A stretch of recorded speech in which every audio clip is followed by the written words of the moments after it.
平安，欢迎收听迦南之声，我是刘英燕牧师。10月16日，就是这个时刻，来停下。今天我们要读的经文记载在以斯拉记4章17到24节。RPG 我们要祷告的经句记载在诗篇97篇第10节。上主爱那些憎恨邪恶的人，上主保护他忠贞子民的生命，拯救他们脱离邪恶人的手。就是这个时刻，感受到上帝的呼声，等候、信靠与盼望，彼此错综复杂相连，就像金缕相织成链子一样。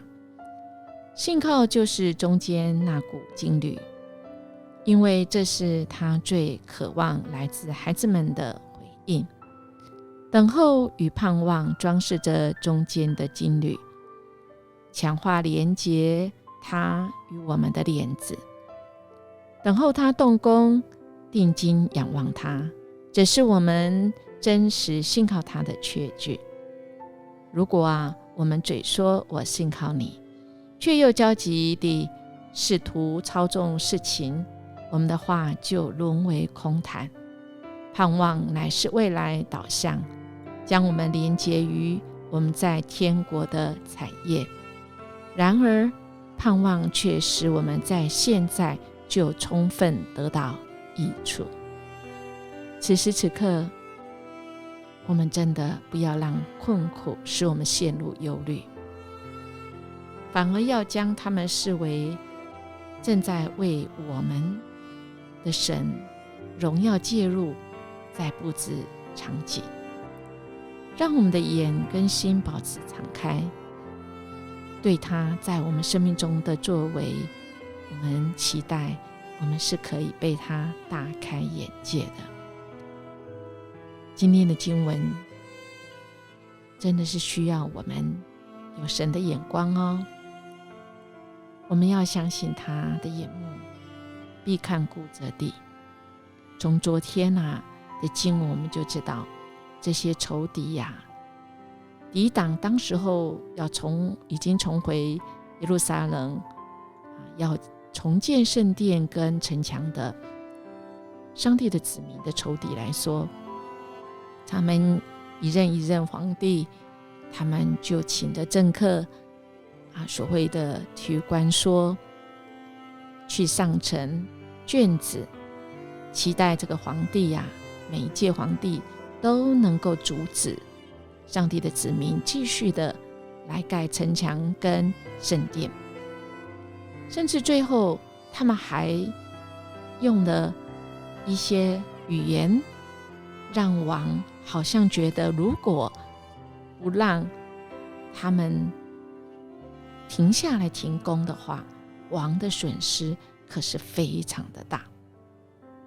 于是我们就知道这个仇敌的诡计真的是怎么讲无所不用其极他们积极是因为他们害怕，他们真的害怕眼睛看见的，但他们却不怕那眼睛看不见的上帝。真的很可惜，从今天的经文我们就要来看，他们已经把这个卷书真的是透过政客呈到皇帝的面前那皇帝他怎么回答，今天就要来回答。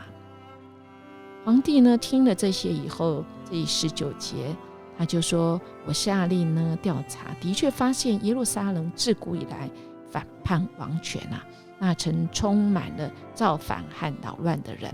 确实神的子民他们一直知道神才是他们的王这地上的王不是，也是他们其实一直希望是能够独立的。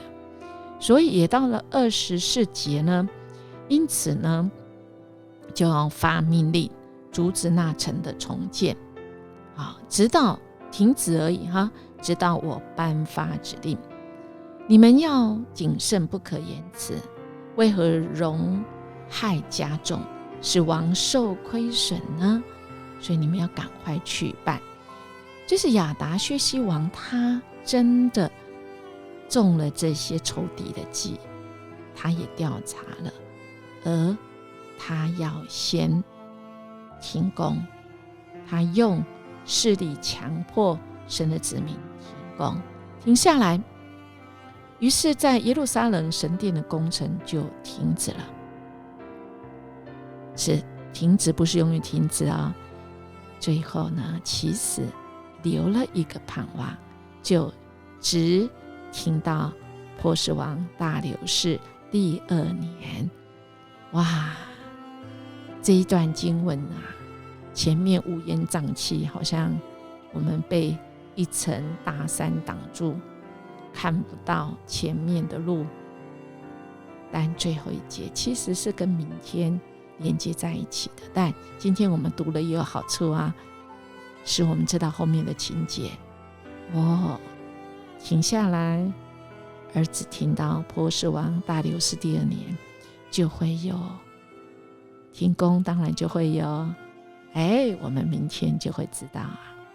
所以亲爱的弟兄姐妹，我们很多的时候，其实我们的生命也是在被神重建跟建造，我们也会有仇敌，我们可真的不要太单纯哈，单纯以为这仇敌只是我们想象的假想敌，不是这么真实。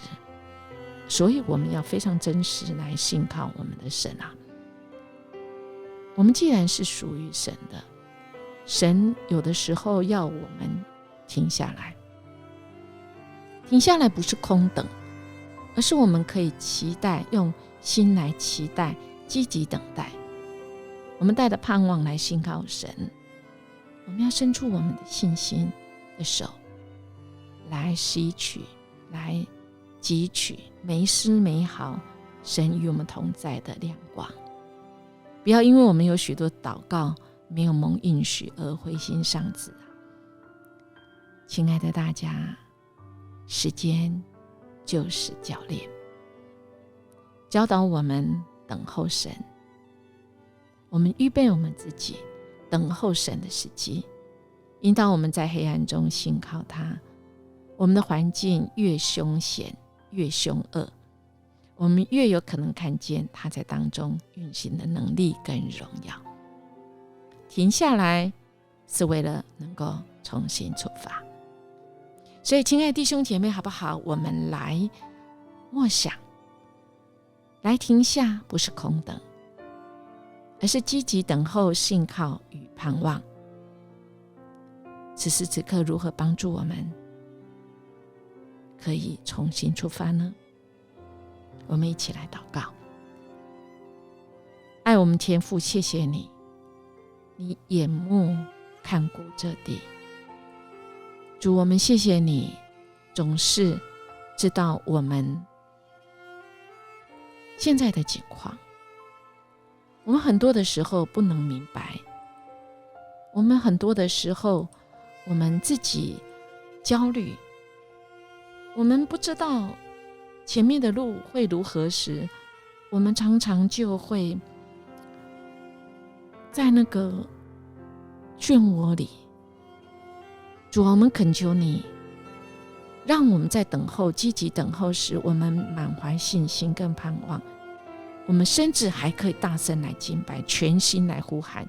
全能的神，愿你降临，慈爱的双手，你大能的膀臂，到如今你仍然帮助我，你仍然能够行神迹奇事，你眷顾你的儿女。